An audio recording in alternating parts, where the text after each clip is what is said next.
Welcome back, Washed Up Walkons fans, episode 200 of the podcast. And today is a pretty cool one for all of us. I can remember as a young 9-10-year-old kid, I looked up to college football players like they were superheroes. I didn't think that it was even possible to get to the level of playing on TV in front of tens of thousands of people. But the guys I saw on TV, like they were actually mythical to me. And I can remember being in a friend's house surrounded by other Iowa fans when one of the most legendary plays in Iowa history happened, the catch for Iowa history for Drew Tate to Warren Holiday. And it is actually an honor to get to sit down with Drew and talk Iowa football and just shoot the shit with a guy who I consider one of the absolute legends. So Drew, welcome to the podcast. And we aren't really worthy because we're garbage, but thank you for joining us. Well, hell, that was a hell of an intro, but mythical, like, hey man, just like you, I need more cowbell, put my pants on, one leg at a time, right? There you go. When I was start seeing that shit old, the older you get. Yeah. When I was 10 years old, I did not think of it that way, man. Oh, hell. Yeah. You're right. At 10 years old, you think of them as mythical creatures, like felt the same exact way. I was fairly certain as well that when I was 10 that you had people put your pants on for you, essentially. It was something like that. Hey, yeah. Some nights and mornings, yeah, that actually happens. Absolutely. Yeah. Hey, Coach Ferentz even tied my cleats for me in my senior year. It was insane. It's pretty cool. Whoa, we gotta hear that story. Why is KF tying your shoes? Oh man, well, I had like a broken hand basically, and so I couldn't do anything. I had basically one hand, so to loop, swoop, and pull, you got to have two fucking hands, and I only have one. So that's where that came about. Why is the head man doing it? Why didn't you get the fourth string quarterback to do it for you? I guess he just felt like doing it that day. I don't know. Hey, I don't know. Just one day at practice, and it was outside of those old grass fields, I believe, where the new facility is now. Sure. Shit. Did y'all practice on those old fields? Did we get any of the old fields, or was the actual new facility built before then? I think the grass field is in the same spot it's always been. Okay. Yep. And so they're still there? No, they replaced it with turf because the grass got all tore up all the time. Yeah. Oh, yeah. That's what I thought. I thought it was turf or something now, or the building or whatever now, the facility. Because when we were there, they were trying to replace the grass every couple of weeks because it was getting so tore up. It was ridiculous. Yeah. Yeah, and then the winter and shit, like, I might as well turf that shit. Like, just do what the stadium is. Make it simple. Yeah, and it made it easier on us too, because by that time most of the fields were turf, so it's like everyone's playing on the same surface. Gotcha. Yeah, exactly. Yeah, Drew, what do you? I'm sure it's the one thing that people say about, they bring it up. It's like, dude, oh, you were that guy. Like, what was it like that day? And I want to ask a question that isn't that cliche, right? Because I have one play that I'm also known for. I was a long snapper. You probably have no idea who I am. I was a long snapper and caught a pass against Ohio State and tripped on the 1 yard line. So when people bring up my playing career, that's the only thing that gets talked about, right? Right. And the laughter is completely warranted. I love it. So I'm sure when people bring up your career, it's like, oh, what was it like? Same laugh. Yeah. Yeah. What comes to mind when you think of that day and that play specifically? With Warren Holloway? Yeah. Yeah. Well, see, look, I'm from Houston, like especially east side of Houston. So it's basically, there's a lot of Tigers and even that live in this part of the state. And then, because we're only about like 4 hours from Baton Rouge. So I just love the fact that we were playing LSU. So that was a big deal. Like I was playing a lot of people from back home that I grew up with, right? Like, and so that was just like, oh yeah, I'm gonna come down and whoop up on y'all's Tigers ass and shit like that, right? And so but yeah, to me it was just being able to play LSU at the Orange Bowl, or not the Orange Bowl, the Citrus Bowl or whatever it is. Capital One. That was, so just that opportunity was really cool. And then, yeah, being able to like do it that way. I mean, the game was kind of like the year for us. So it was, because you're there for a week, you know how it is. And then you do all this shit for a week and then you play the game. And, it's usually during like Christmas and New Year's. That's how it was for us. Like that, we were blessed to be in that time period, if you know what I mean? Like, but that was like the norm. Right. And so, yeah, man. And you know how that season was, and you probably heard about it and saw, we started 2-2 and then took off, lost all these damn running backs. We had no experience on offense, blah, blah, blah, blah, blah, that shit. Right. But you know how it is. Right. And as soon as like October hits, you usually start kind of catching your ride, catching that wave, right? You're hitting it just at the right time. You've been doing it now for a couple months, like, the drill, the routine, boom. Now, like the work starts taking over and, and the routine and shit. And then also the mindset, you know how that is. And especially with the strength conditioning and how it was. And I mean, damn, you can go on and on about that shit, but the game was the same way the season was. It started off, pretty shitty. Yeah, it started off okay and then shitty. And then, you just got to prevail, right? And we had such a good team. It wasn't just offensively, but special teams and defense that year. And really our special teams was really good. So that helped us. And then our defense obviously helped us. And offensively, it's just kind of like, oh, they made that play to keep the drive going. Oh, they made that play or they scored that touchdown to keep the game going. It's just typical Iowa fashion. The good guys, they just kind of go out and find a way. Yes, sir. Pretty simple. I love it. Was there you get it to midfield there. Was there ever a thought of, I don't know if you guys even had timeouts. Like, did timeout enter the brain of Drew Tate, or was it just like, fuck it, we're going for it? Like, cause that's kind of what it looked like. Yeah, it's exactly what it looked like. But no, hell, I thought we had 2 timeouts left. If the coach, man, hey, it wasn't me. I got my ass ripped one time because I called timeout and they said no one calls timeout except, the head coach and stuff like that. And so I was like, well, shit, all right, I'm not calling another timeout, so. You know how that is. Yep. I mean,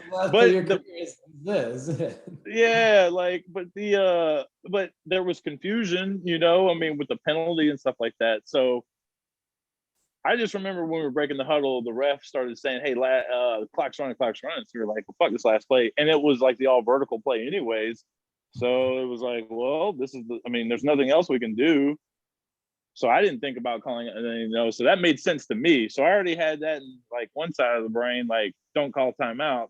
And then the other side, I'm thinking, well, shit, the clock's running. Like, we already have the play called. Set hut, Set hut. Set hut led to one of the most legendary moments in my life because it's burned into my memory. Like, that was a celebration that was truly like life altering.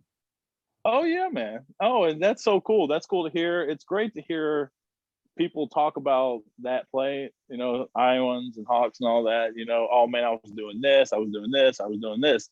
And I'm thinking like, damn, like y'all, like, how are y'all not just waking up? Like, it's New Year's, like it's like at 3:00 on January 1st. Like, shit, if I wasn't doing this football stuff, I'd just be waking up probably around then. Like, it's crazy. Y'all caught the game. Like, but you know how, like it's cool. Some people say like, man, I dropped my baby. I, hit the beers out of my wife's hand or whatever, like the stories are great. It's really cool. And then, yeah, you guys, especially y'all were a lot younger. So that makes sense. It's How hard did you party afterwards? Well, I tried to, but so all my family was there, like from Texas and Alabama. And so we were trying to do this, but then Coach O'Keefe told my dad that like I needed to get out of town. So we packed up the car. My dad said, "Okay, Coach." And so we packed up the car and fucking started heading west on I-10. Like, yeah, man. Oh, that's how that went. Hopefully Warren partied hard enough for both of you. Oh yeah, I'm sure he's still doing it. And that's the thing, guys. Like, there's some beers being passed out to players on the field from some fans. oh, you probably, yeah, because you know how Iowa fans travel in bowl games, and then for that thing, right? Like, but man, and y'all know, like Warren, and I don't know. I mean, I'm sure y'all have heard, but like Warren was a fifth-year senior, never scored a touchdown in his career. Yeah. You know, like just that in itself is pretty crazy. The story is So, wild. The story, yeah. What's going through your mind where you say set hut and then you're like, oh shit, they forgot to guard this dude. He's just running down the middle of the field. Yeah, well, fuck, put it on him. Like, and then, but as soon as I threw it, I thought I'd overthrown him. And then while the fucking ball's in the air, I'm looking at him, I'm looking at the ball, and then I'm looking outside, like, and Hinkle's fighting off the corner from folding in on him. And so I was just like, oh man, this guy is he's just gonna like just fold in and probably jump up and pick it or something like that if it's not overthrown. And somehow, it just fell right in. Warren, Hinks throws that block on him. He does his thing. And that's the crazy part. That's Warren Holloway. Like the dude just, like, are you kidding me? And then that's how he gets to write his script. Like, super dope. You mentioned Hinkle. It seemed like, I've not that I watched all those games in depth. Again, we were in, fourth grade. But what was it like to have Hinkle as a receiver? It seemed like he was just money. Like he had to give you a sense of security as a quarterback. Yeah, that's what he was. He was money. He was steady Eddie, right? Yep. I mean, you can always count on him, and as you keep playing, you keep evolving around people like Hinkle, you call them 7-Eleven, you call them Waffle House, because they always are open. They always find a way, right? Like they run good routes. They play with their eyes. They know the game. But Hinkle played quarterback in high school. So, so when you take that kind of, talent, now he sees it now, now I'm running routes. Okay, well, I know what it was like as a quarterback. I know what I liked and what I would want on this and what I'd want on that. And then we were roommates too, so it actually helped. So, oh, wow. We were roommates over at the Ridge, before they that whole thing went kiboshed. Like the Ridge, you guys, the Pheasant Ridge, man, because that was the great part about it was, and they ended up doing, they had like, whatever it was called back then, 60 minutes on sports or some shit, and they had a deal that like all the players were living rent free and stuff because scholarships didn't count as income. So like back in the good old days there in Iowa, like the players never had to pay like rent basically. Actually, to tell you the truth, hell, I'd get a $5 check every month slid underneath my door for renting from there. Wow. We love it. We love it. That's incredible. So I was going to ask, like, if you guys stayed in Hillcrest or not, your freshman year. Yeah, I stayed there my freshman year, but they said that, you got to stay in the dorm 2 years. I'm like, are you shitting me? Like, there is no fucking way I'm staying you in didn't the like it? dorm for 2 years. I liked it my freshman year, but then my second year I was starting, and like, I'm like, dude, there's no way I'm staying here. Like, because at the dorm, you don't ever go to bed until about 3 a.m. Like, and I'm like, no, I got to get my sleep. Like, no, because I got to get up and go to these fucking meetings and workouts and shit, and I'm like, there's no way I can go in there sleep in 3 hours. Like, I'm playing now. I mean, you know how it is. Like, all right, dude. So you played quarterback in Texas high school, and then you played in the Big Ten. Do you think Texas high school is the best high school football? Because I've had coaches say it's in Georgia or maybe in Florida, but what do you think? Okay, well, and that's a very broad question, but I'll tell you this, especially Georgia, Florida, Texas, even Jersey, Pennsylvania, Ohio, even Iowa, California, there's good talent everywhere. I don't give a shit where you live, or every corner of this country produces talent, okay? Now, in my opinion, when it comes to structured organization, financial backing, like, yeah, like it makes like Texas is like, to me, head above heels, like, and like how it is, like, and even as a college coach, like when you go and recruit, like you go to Texas, like you go in and you talk to the coach and you talk to the counselor, boom, you get everything you need to know on these kids. Like these other, and because these coaches in Texas are also teachers, so they're mandatory to be on campus all day long. Like that's their job, right? I mean, if you're a head coach, you're just like campus, coordinator, whatever. So, but these college coaches, when they go into recruit, they can always go into the field house. The head coach is supposed to be there. Like that's like a station, like in the military kind of thing. Like, could you imagine going into the fucking weight room and Chris Doyle's not in the fucking head strength and conditioning chair? You know what I'm saying? Like that's what it's like. So it's just like how it's run, and it's like a factory there. And so to me, like from head to toe, and then the pay, the living, the retirement, yeah, it's not even close. Yeah. You mentioned real quickly back to that season in 2004, some offense, some injuries. You guys had, I think Coach Ferentz mentioned it probably 3 times a year when we were there. He would always talk about Sam Brownlee, and he was a crucial part to a team that you played on and wasn't supposed to be the guy. What was it about you guys that year that were just able to make a situation like that work and continue to fight through? What was it about those teams? Because you always hear about 02, 03, 04. Those were the teams, right? They had it going. As Coach Ferentz would say, they had it humming. And what was special about those teams just as a whole? Well, I think those teams, like you said, 02, 03, 04, they were, there was good senior leadership, because you know how it is there at Iowa. It's all about the seniors and what they bring, and the tone that they set. So they were blessed to have those kind of players and young players on and off the field. They were just senior veteran heavy, because that's all it was at the point. Everyone kind of well, I mean, you can go on that, but that's really, I think, where when you start really that, the senior leaders, but shit, but the defense every year was damn good. The special teams was always at the top of the charts in the league. Like, so, you win, how it is, offense, defense, special teams, you win 2 of the 3, especially consistently, you're going to consistently be winning. It's not like we were lighting the world on fire. I mean, we were just finding ways to win. Like Sam Brownlee's a great example. I mean, he's another old roommate, right? Emmitsburg, Iowa. So the guy, I mean, shit, he's got to just jump in and play running back in the Big Ten, and somehow he's finding a way to get 4 yards of carry. Like, are you shitting me? And then, throw him in the against LSU, he gets popped by a linebacker, and he just kind of spins off, fights for another yard. But yeah, how it is. It's the same old Iowa teams. To me, it's been the most consistent program in the last 2 decades. And it's, to me, and this is what I tell people, because I'd go around and talk to these coaches, and and they're like, tell me, like, how the fuck does Iowa do this? Blah, blah, blah, blah. And I said, well, they got 3 things going for them that most programs don't in the country or in the world. One, they got Coach Ferentz, who's a great leader, just a phenomenal leader, does a great job.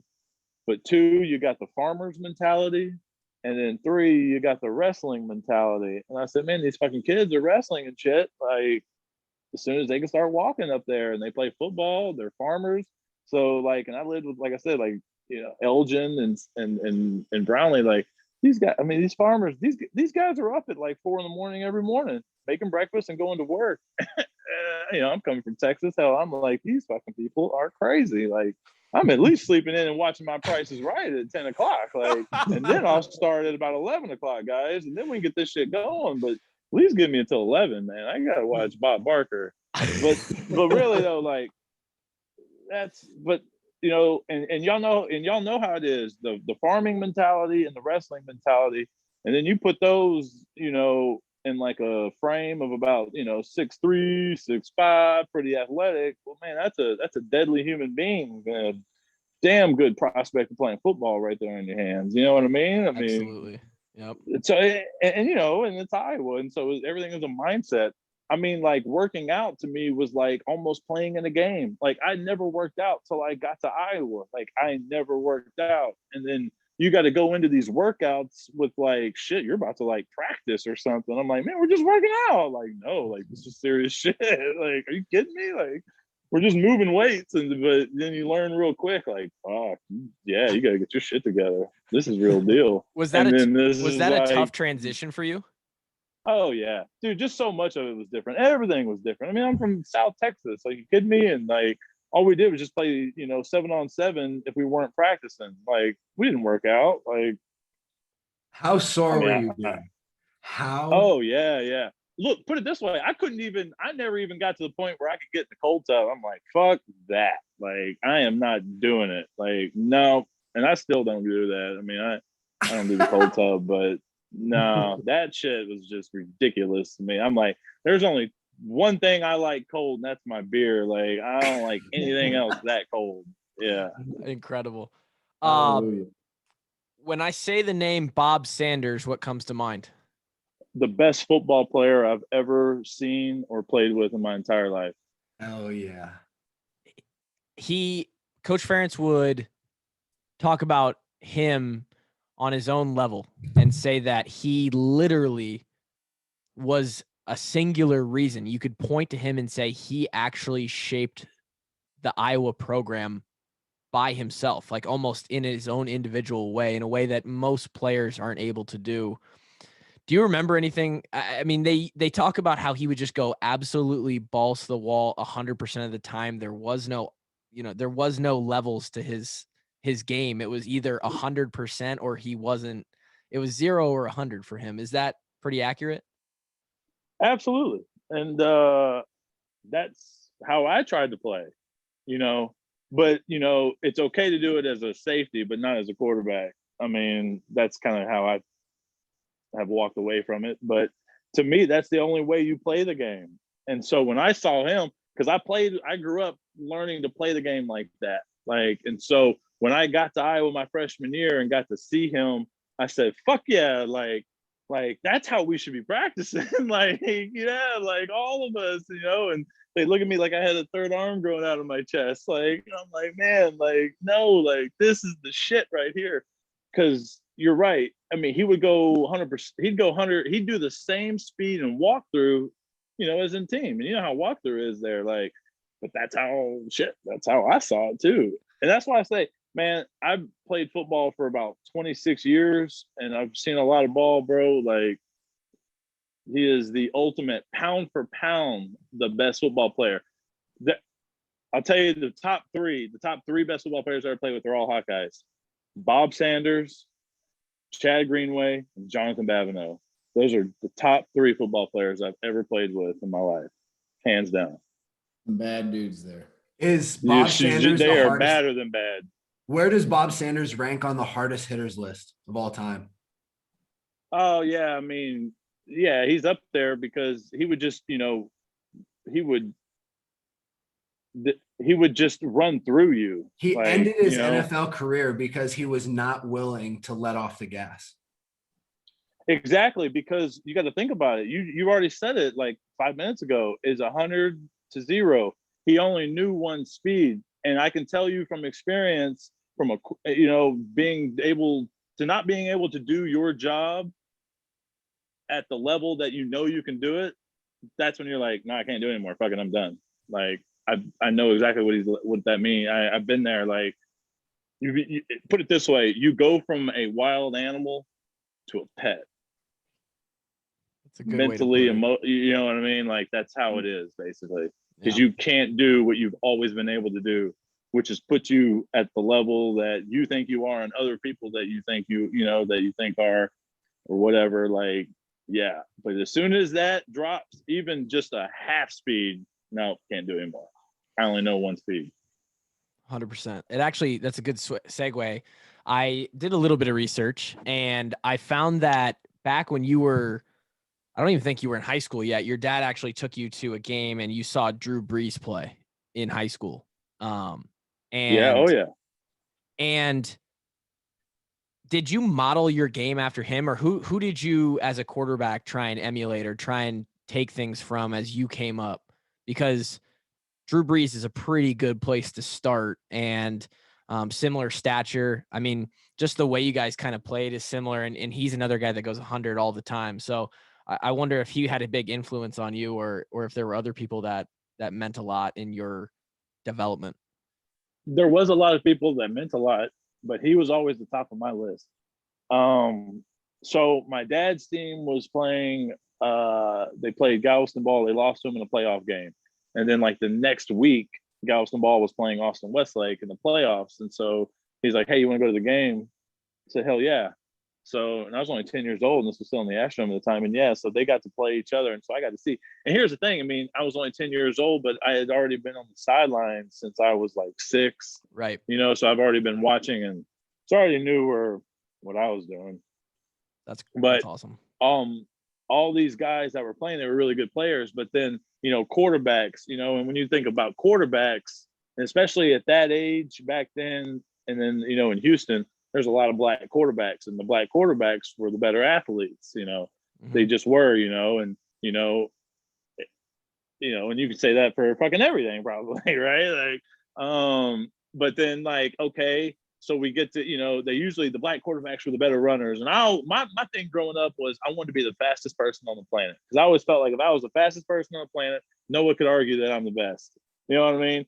So like that's how I always felt growing up. I always wanted the fastest. So I always liked running quarterbacks. I used to love watching Nebraska and all that shit. But my dad threw the ball all the time, and so it was actually kind of funny. But yeah, we had the black quarterbacks too, like Jermaine, Brian Johnson, El Roberson. I mean, these were all like big starters and stuff, and they got their own histories and stuff. But we watch this game, and there's this just white quarterback on the Austin Westlake team just running all over the place. And I'm like, damn, who's this white guy? Like just running all over the place. My dad said, yeah, he's only a sophomore. And I said, what?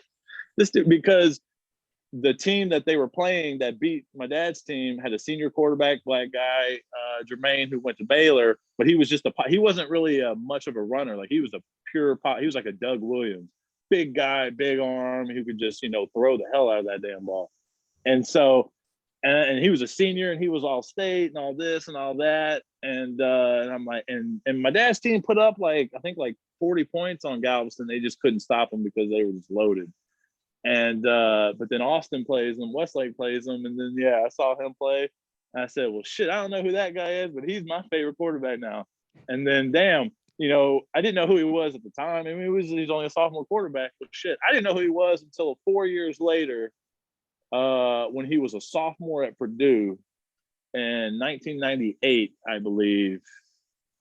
And then I said, oh, okay, that's him. And then I was like, yeah, his name's Drew, and oh, he's only 5'11", 6 foot. So that's exactly what I did. I tried to do everything that he did. And we used to go up to these Purdue camps and shit like that. So I'd work with him and their coach. So I got like my throwing motion. I got all this stuff from them and everything. And so I wanted to go to Purdue really bad. And then when I ended up at Iowa, I said, every time we play Purdue, that's going to be my best games. And like, fuck, I think my 3 best games are against Purdue, to be honest with you, bro. That's awesome. It's crazy. I went to those exact same Purdue quarterback camps, Drew, because when I was growing up, I thought I was going to be a quarterback. There you go. So you know exactly what I'm talking about. Yeah. Oh, I really do. Yeah, there you go. Drake and your guys' careers turned out slightly different. Drew actually became a quarterback, and you, Drake, you just ended up being the fullback. You run your head into stuff. Hey, man. Hey, I'm sure he wakes up every day feeling just fine. I don't think he does.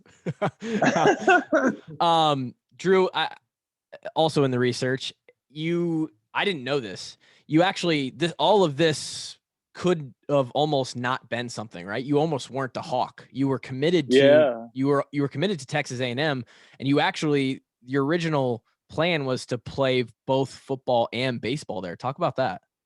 Yeah, well, that was the original plan, was to play both. I really wanted to play both, and it played out to where it didn't play both. But if the A&M football coach doesn't get fired, I'd fire. I had never gone to Iowa. You know what I mean? Like, I didn't want to leave Texas, really. I definitely didn't want to go north of the Red River. Like, if anything, go east or west. Like, you don't like the Iowa snow? I'll tell you what, I wanted to transfer so fast after that first fall at Iowa, but if it wasn't for the football, like, that's what it was the football. I'm like, no, but I really like it here. But I love the people there. Like, to me, Iowans are just, and my dad, he's Iowan, and it just Iowa people are just awesome. I love Iowa people, so it was always fun. I enjoyed, the friends and the teammates, and then classmates and all that stuff. That was always cool. Like, but yeah, it was just like, man, this is just too fucking cold. Like, and I don't mind cold, but not for like 3 or 4 months. Like, no, hell no, hell no. Maybe a month. Were you pretty good at baseball? Yeah, man. I thought I was pretty good. Of course. I mean, and people still say like, dude, you should have gone baseball.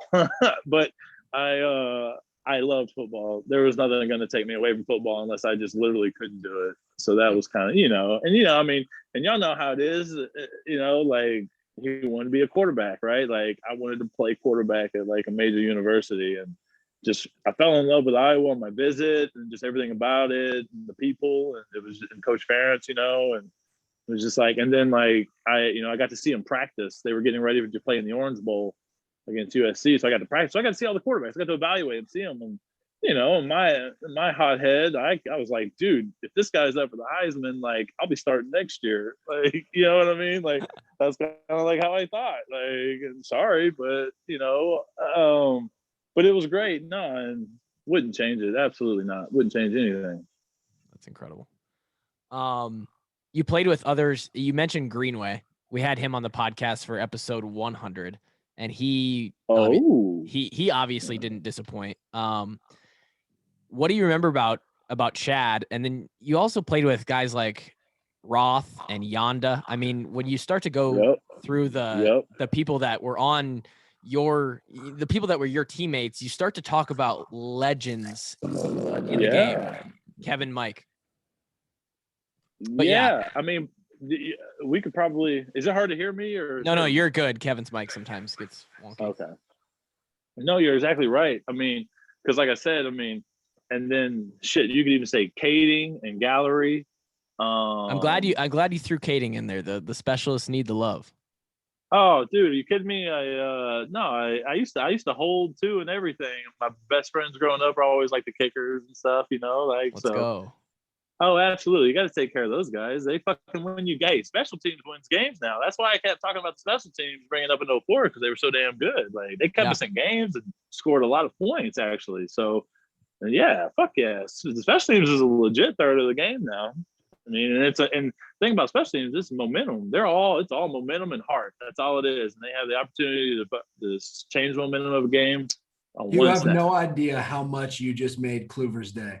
Drew Tate just told him how important he was on his own podcast. I can't believe you just gave this guy what he wanted. Hey, chalk it up for the good guys. Hey, come on now. Good guys. But yeah, I mean, you're right. I'm not going to say it. Drew said it. Going back to the catch, by the way, Drake, you said you were at a friend's house. It's the first time I ever cried over sports. I was very sad. LSU had just taken the lead, and the game was slipping out of reach. And I distinctly remember I was in my uncle's basement. It was like a family. I think we might've been doing like a late Christmas. And are you in that same room that you're in now at that time? Like, or what's going on there? You like in a closet or something? No. The closet. I'm in my office right now. Okay. This is not. Yeah. But so I'm getting clowned. So I'm sitting there, we're 9 years old, and I start crying because the Hawks are going to lose. And then you launch this piss missile into space, and it comes down into Holloway's hands. And I ran around the house screaming for 5 minutes straight. It was the most incredible thing that a fourth grader could go through. Well, good. Hey, I aim to please, so I'm glad to hear that. Well, you made a lot of Hawkeye fans happy that day. There we go. How many years did you play with Matt Roth? 2. And okay, let me ask you a story. Oh, it's probably true. I can tell you that right now. Okay, I hear a legend of Matt Roth that he used to leave his keys in either his moped or his car to try and get it stolen so that he could chase the person down because he was looking for violence. I believe that. I believe that 100%. I don't, that makes sense hearing that, to be honest with you. That makes a lot of sense. I'll tell you this though. I can tell you, I can elaborate on leaving keys in the car. So like he would just leave his keys in the car and just leave it running and just walk away. And they'd be in the meetings and they'd come to the meeting and say, hey, Matt, your car is running in the parking lot, you know? And he'd say, oh shit, not again, you know? Like, wait a minute, how do you walk away from your car running in the parking lot, you know? I mean, but here's, you want to hear the craziest Matt Roth story? Well, I mean, there's a couple. Yes, I very much want to hear the craziest Matt Roth story. Okay, well, the craziest Matt Roth story is that, like, you know, because he was a wrestler and he also had a brother, and I guess his brother was wired up about the same way. And like, whenever they would go out in Iowa City and get into fights with people, they would just beat everyone up at the bar. They'd beat up all the bouncers. And then when there was no one else to beat up, they just start fighting each other. There you go. I don't get it. I mean, everybody that has a story about Matt Roth, it's always like that. Like, how is someone built like that? When they say built different, like Matt Roth was built different. And somehow all these people that are built different find their way to Iowa City. It blows me away. This little village, like just a little west of the Mississippi. I don't get it. It's nuts. Speaking of Iowa City, where was the go-to spot to hang out back in the day? Oh man, we always went to the Column. There was like McInerney's, you know, the Vine, stuff like that. No Summit. Yeah, where else? There was the Scummit. We didn't go to the Scummit. It was all of the sororities and fraternities. They didn't like the athletes. So hey, we said, okay, you stay on your turf, we'll stay on ours. You don't come in ours either. So they were pretty cool about it. You know, we respected each other's space. That's good, because later on there was an amount of disrespect to the point where one of the fullbacks stole a keg out of one of the fraternity houses. So. Well, damn, yeah, they should do that shit. Any of those guys could walk in there and take whatever they wanted. They couldn't do much. This guy can do what he wanted in a fraternity for sure. That's great. What do you have any specific memories about just going through the shit early on in your career, just trying to figure out how to be a Division I football player and also be a student? Stuff that comes to mind for me was like getting on the moped when it's 12 degrees outside and driving over to the complex, or any memories from that old complex that you guys were in? Well, no, but I think you said it. The football part to me was always the easiest part. Like playing football to me was always just, it came natural. Like, you know, the football part, like I said, that was an entity of its own. I'll be fine there. Not even worried about that. And my thing was, going to fucking class and passing these classes. Like, I mean, and like, you know, where I went to high school, shit, our senior research paper, it was 3 pages handwritten. You know what I mean? They didn't care about that shit. They were just like, hey, as long as you turn in weekly assignments, hey, we passed you. Great. Okay. So I was like, oh, this is great. And you know how I was. It's a hell of an institution when it comes to academics. And but I graduated in 4.5 years. I mean, it was like, you know, in the learning center hours and shit like that. That's really what pissed me off. And usually, you know, I you know, it's just a natural instinct, you know, for people to tell me to do something that I don't want to do. I kind of, I just kind of like, wait a minute now, I don't want to do that, you know, like, it's a little pushback. Yeah, you gotta go. Yeah, you know, when you gotta go. I was gonna do it, then you told me to do it. Now I don't want to do it anymore. Yeah, you know, and now it's like, no, definitely now I don't want to do it. You know, those fucking learning center, and you gotta go. You're telling me I go to this little building for 8 hours this week? So I'm just gonna sit there and stare at the same screen that I'm gonna be doing? Like, no, like I'm not doing that. Like, You shit me? Like, I no, love it. like, Drew Tate yeah. shitting on the LC and the 8-hour rule. I love it. Y'all didn't have But, Netflix to watch in the LC back then. exactly. That's what I'm saying. So I mean, it was basically the only thing there were just the female athletes, and so you're like, hey, Hey, but honestly, they want though, to study. Like, honestly, though, there have always been some very good-looking female athletes on campus, and oh hell yeah. the LC was a tremendous place for athletic clothing on athletic women. Wow. Well, yeah, but usually athletic clothing is like loose. Like I like tight. You know what I mean? I want to see what's going on underneath that. Like, but yeah, probably shouldn't say that. Hey. You did not grow up. But yeah, y'all know exactly what I'm talking about. That damn learning center. Like it was like it was like basically going into like an AA meeting. You know, like damn near like. No, I don't want to go there. Like I got nothing in common with you people. Just let me do my thing. I'll be fine. Like, did the strength staff and Coach Doyle want you to gain weight, or how did that go when you were there? Did you guys have to drink those nasty applesauce protein shakes? All the time? Yeah. And you know how it is. It's always about gaining weight. And I mean, and me, we go from Nathan Chandler to Drew Tate. Nathan Chandler is literally twice the man that Drew Tate is. He's fucking damn near a foot taller, and he's like 80 pounds heavier. Like it was so, you know, and then I remember getting there and seeing like Mo Brown. Man, when I first saw Mo Brown, they said, yeah, he's a receiver. I said, what? Like he looked like a DN, literally. Like, and then Fred Russell, you see him and you're like, what? Like, look at this guy. Like, you know, I don't know, 5'5", but the most jacked up dude. And then there's Bob Sanders, who's an inch taller than him, who's even more jacked up than him. You're like, what the fuck is going on here? And then there's Robert Gallery on the other Dude, side I had of the him, exact, you know, like what? I had the exact same experience. Walking in, seeing Brandon Sheriff, I was like, who in the fuck made this human? I had a locker right next to him, and I just stared at him all the time, incessantly. Like, how did God make you this way? Yep. Exactly. That's exactly how it was. Yeah. Exactly how it was. And so, dude, I think my freshman year, I was like 160 pounds, maybe 165 pounds, you know, and then damn, I'm the backup, you know, like, so I go, you know, from a true freshman right into the backup number 2. So you're like, whoa, like I'm fresh off the boat. Like, I mean, he hasn't, you know, I'm still trying to figure out where the fuck the library is, you know, but damn. Because, you know, Iowa, like it was, especially back then, it was all senior heavy, you know, and so, you know, freshmen didn't play back then. They really didn't. Yeah. I'm curious, you had such a long career in football. It's not easy to do. You played in the CFL. I'd love to hear about your post Iowa career and what you attribute your longevity to, and what it was like playing in the Canadian Football League for so long. What was that like?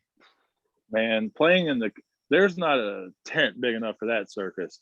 But I say that in a laughter way. Like, I mean, it's football and it's fun, but I mean, it's just so far out there. You're like, what? I think like Pat McAfee called it state fair football. That's exactly what it is. It's so funny. But the people I mean, it's a great game. They've had it forever. What I love about it, it's an offensive game, and the creativity that you can have with the motions and just kind of like with the rules, how the rules are. Like, I mean, it's a fun game. It really is. And I hope they get to play. Because they didn't play last year, and if they don't play this year, I think the league's going to fold. But so I'm hoping that these vaccines get going, they get playing. But I'll tell you what, you know, there's a saying, hey, if you've played long enough, you'll experience just about everything. You know, you coach long enough, you see everything, and it's true. I mean, I was able to play for a long time, so I really got to see a lot of just how just in a 12-month period things change, and so that, you know, you're able to, you know, it molds and shapes you, right? And so just, you know, and even I was blessed at Iowa that, you know, when you go to college, and y'all know how it is, I mean, you're guaranteed, you know, you get 5 years to play for or whatever. Mm-hmm. Yep. You know what I mean? So, but it's like I sign you, okay, boom, this is a commitment. But man, pro ball is a 1 season lifeline. That's all pro ball is, you know, unless you're like Drew Brees and, and Rodgers and Brady, you know, like got Mahomes, those Right. guys, like that's a little different, you know, but they're exceptions, right? And so, but for everyone else, nah, you're on a 1-year deal. And coaches too, you know, and I'm coaching now, so you get to see it through that. I've been able to coach pro ball, and so like it's crazy. Like to me, the highest, purest form of the sport is Division I football, FBS. But then to me, the purest form of the sport is high school. So because as soon as you start getting paid to play football, everything that you can have known about football, you can just put it all like in a little piece of paper, wrap it up and throw away. I mean, because it doesn't matter about that shit. All it matters is about producing on game day. That's literally all pro ball is. Because it's not really pro football, it's the entertainment business. Yep. You know, and that's a completely different, it's not football. Yes, you're playing football, but it's entertainment business now. Yep. That's how it is, man. It's crazy. And yeah, I was blessed. I was able to play for a while, got to have a great experience. I got to see a whole nother country. That whole aspect. I mean, Canada's a beautiful, beautiful country. Beautiful country, beautiful people. There's not many fat people in Canada. Like there just isn't. Like food is really expensive there. So like, I mean, damn, unless you got a lot of money, like you ain't eating much. But like they're very, you know, fit. They live for life. You know, work to them is just kind of, they just do it. Like, you know, they got the universal healthcare system. They, you know, like Walmart closes at 10 o'clock. Like, are you shitting me? Walmart? Like, damn, you know, like fucking it's 11 o'clock and I need shit. I can't go to Walmart. Like, you're shitting me. Like, yeah, we're 3 o'clock in the morning. Can't go to Walmart. Like, but see, so that's what I'm saying. You know, they live for quality of life, and, you know, and it's not competitive. Like, you know, like put it this way, man. We had a playoff game one time. My last year playing in Ottawa, 2017, we had a home playoff game, and we're playing on a Sunday. Mm-hmm. So Friday's that day 3. So we go out Friday, you know, for day 3. Well, shit, we go out, the field's covered in fucking snow. We're like, damn, are y'all not gonna go? You know, so we go over to the maintenance guys, whatever. I'm like, hey man, like, are y'all not gonna fucking plow or something so we could practice? They're like, oh no, man. It's supposed to snow today and tomorrow. And so we'll just do it right before the game. And I'm thinking like, you like this. So I was like, all right. So that's when I was kind of like, I'm kind of over this shit. But, you know, so they think about that, right? Like, are you shitting me? Like, I mean, you know, it just wouldn't happen, you know, here. And, you know, especially on like a playoff game or something like that. I mean, even like all your practice fields are getting plowed and stuff. Like, so, you know, there's that. So, but you mentioned good experience. You mentioned pro ball being a business and entertainment. I'm curious what your thoughts are on the ever developing situation with the NCAA and probably the inevitability of athletes getting paid or at least getting to make money off their name and their image. What do you think about that? Yeah, I'll tell you what, man. That's funny you bring that up because I was thinking about that. And I'll go on record. No, college athletes should not be paid off their name or anything. And I say that and I really mean that because, yes, the university and all these people, yes. But you are a child still. You are still in the system that you entered when you were 5 years old. So where do you draw the fucking line? You know what I mean? Like, no, you're still in the education system. Like until you have, you know, done your chores and proven on paper that you can do your fucking chores, you know, like, yes, but that's the system. You entered it when you were 5 years old. It's higher education. Yes. But I mean, the whole thing is a conspiracy anyways, you know, student loans and college education, like, especially now where everything's online, like no one gives a shit about that anymore. So bring up a really good point there. Right. So, but that's my thing is like, where do you draw the line? But in my opinion, no, you are still a student athlete. You're not a professional. You are not a professional. You don't know what the professional's life's like because you've never been in the professional life. Again, you've been in the same system since you've been 5 years old when you started going to kindergarten. So until you get out of that, then you can get paid. That's my opinion about it. Love it. Mic drop. Mic drop. Yeah. You just made a pretty good point, and I was all for athletes getting paid because I just hated how lucrative it was I for agree, everybody yes. else at the top. Absolutely. I agree. I think it's fucked up that athletes don't get paid, but then, okay, how do you deviate? Where do you draw the line? Like, because I can tell you this, as soon as you start getting paid, it changes the fucking game. Like I said, everything you've learned about the game when you started playing when you were 6 years old or whatever, as soon as you start getting paid, you can throw that away. So you don't want that culture, environment, atmosphere in a college locker room, on a college campus. I'm telling you that right now. That is poison. That is what same rat fucking poison. That's what it is. And that's something I would not go. It's one of those things where you're best just turning and walking away. You don't want to go fuck with that. That's actually a point I never thought about, was the toxic environment it could create amongst. Oh, you have no idea, because the game will become a job. And as soon as it becomes a job, it ain't a game no more. And these are still kids. It's a game. It's a game. They're representing their college institution. It's a good point. It's a good point. Hey, give me a second. I gotta charge my phone. I'll be right back. Hold on. Sorry, guys. No, you're good. Good point. Y'all be quiet. This has been a pleasure. This has been quite fun. Yeah. Yo, was never mind. Hush. Ask the question, bro. Are we still like? Is you gonna cut this out? I'll cut it. Oh, you're gonna cut it? This part, yeah. What part? What do you got to ask? Go ahead. Shit. That's what we're here for. We're all Hawks. No, just the dead space. I was just gonna cut out the silence there. I have one more question, and it was. All right, there we go. I have one more question, and maybe Drake or Kevin has something else. Looking back now, as you came into Iowa 2002, you're starting. 2003. 2003, you're a starting quarterback for the Iowa Hawkeyes as a young guy, as a sophomore. Yeah, in 04, yeah. What would you tell yourself now? What advice did 19-year-old, 20-year-old Drew Tate need back then? Well, and that's a really good question. Because you got to understand, I was living my dream at 18, 19 years old. Mm-hmm. And you know how that dream was. I mean, you said you cried, right? Like when you were 10. So imagine living your dream. I wanted to live it to the fullest. And I already kind of have that personality, so what I would say is really just really, I would say, hey, don't get caught up on one girl.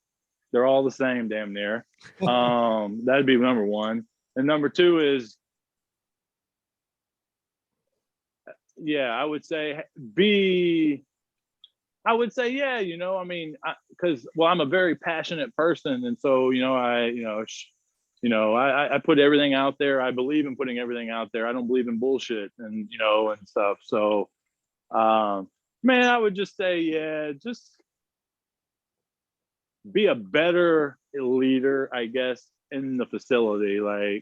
Because that's the other thing, right? Is I was living my dream at 18, 19 years old. So I had never lived any other life. So, I thought it was crazy that people were just in awe of me. And so I thought that was weird because I was kind of taught never really to be in awe of another man. You can do anything any other man can do. Right. So, well then, yeah. Right. So but that's what I didn't understand the level. Well, fuck, it had never happened at Iowa. There had never been a sophomore quarterback probably make the biggest play in the school's history in football. So that was, no one really had the answer for that and how to deal with that. Yep. Because that was life-changing because dude, I still had 2 more years to play and I had to, so that the bar was set. Right. So that would have been it probably to tell myself is, hey, okay, this just happened. Understand where this bar is at. And don't just look at it, really fucking understand it and observe it. And, learn about it and just learn the people. Cause then, you know how it is in football. I mean, one day they want to carry you off the field, the next day they want to boo you. So, and understand that opinions really, people's even actions, they're still human at the end of the day. So, and they all like winners, and, just stuff like that. Right. Yep. Because sure. that was like like you got to understand people and just kind of how it works. Because like I said, I'm coming up from Texas and I thought, hell, I was just the toughest shit on the block. And then I wasn't prepared for all that, like emotionally and mentally. Yep. Like I always said, the football part to me was always easy and fun. That was like, I would never even thought about that. Like that was just like, all right, who we playing next? All right, fuck it. Here we go. Like, but it was just the stuff during the week, and that was my thing. Like I couldn't stay in the dorm. Like, are you kidding me? Like, I'm getting knocks on my door all night, all day. Like, you shit me. And then you want me to, get 8 hours of sleep. Like, how am I going to do that? 100%. 100%. Kevin, Drake, anything for the man? I just feel like me and Drew are cut from a very similar cloth. There you go. I dig it. I would say that's pretty correct. Kevin, anything? Yeah, I had one question. I don't know if we ever talked about this before on the podcast, but in the Iowa locker room, there's a lion that gets passed around. I'm not sure. Oh, yeah. Yeah, I was about to say, I think your number was like one of the first numbers on this thing. Is that right? Yeah, that was Matt Roth had passed it down to me. Yes, sir. Talk to the fans about the line. Well, I don't really. What I know is I think he got it from Jamaica or some island somewhere. I don't know, but it was a badass, like wood chipped and carved lion. This thing was like, it's pretty big, solid. It was. Yeah, it was solid. It wasn't like the Floyd of Rosedale solid or that size, but damn, it, it was a good size deal. And Matt, and he always kept it on top of his locker, in those old locker rooms there. And I said, I always liked it. And then so he was training for his pro day. You know how it is, like they would always keep the seniors there. They would train the seniors for pro day for free and keep them there. And they get to work out, which was great. And Roth's locker was across from mine. So we were always there. And so I was like, fuck, man, I want, like, you taking that with you or what? I want it. And so like one day I showed up, it was in front of my locker with it carved and stuff. And man, I tried to, and then I was going to pass it down to Alex Canellis. So here's a true story. This is pretty fucked up. I think this is what happened. I don't really know because I never saw it again. So I had it on my locker, right? And all that shit. So I was going to pass it down to Alex Canellis because I loved Alex Canellis. And he's just, great guy. But then somehow, some way, they said Mitch King stole it and then put it on his locker or something. So I cannot confirm nor deny that, but that's what I heard. So yeah, and once Mitch was getting it, he probably wasn't giving it back to anybody. So that sounds about right. Yeah. Well, that thing's been passed down for 15 years now. Yeah, they still got it going. Yep, it's still there. Yeah. Oh, there you go. God, I wish I could really tell you everything about that, but I'd have to charge you $1,000 and then I'd be putting my name out there. That line has seen some shit now, huh? That's all right. We'll leave it for another time. That's what I'm gonna start doing. Yeah, when I start doing these interviews, if they really wanted the truth, I'm gonna start charging. Well, that's gonna be $100 to answer that one. Okay, not politically correct. There you go, guys. I love it. Well, Drew, thank you so much for joining us and taking the time out of your night. I know it's washed up Walkons. It's night. I knew about you guys, like, and so that was cool, like, and then I got the message or something, and I said, oh yeah, okay, that's right on, that'd be cool. We thoroughly, I think I can speak for all three of us, we thoroughly enjoyed our time with you, and I think the Hawk fans that listen to this will as well. Oh, hell yeah, dude. Love the Hawk fans. Go Hawks. Always rooting for the good guys. It's just, I love it. I love the consistency and the respect. And then, it's easy. Like, you guys, I don't know where y'all live, but like, just all over the country and even in Canada, just how respected that Tiger Hawk is. It's makes you proud. Absolutely. Episode 200, listeners of the podcast. Hopefully you guys enjoyed it. This was 200 an absolute treat. 200 was a treat, and the next 100 hopefully will be as well. Drew Tate, everybody, episode 200. We'll be back again next time. Peace.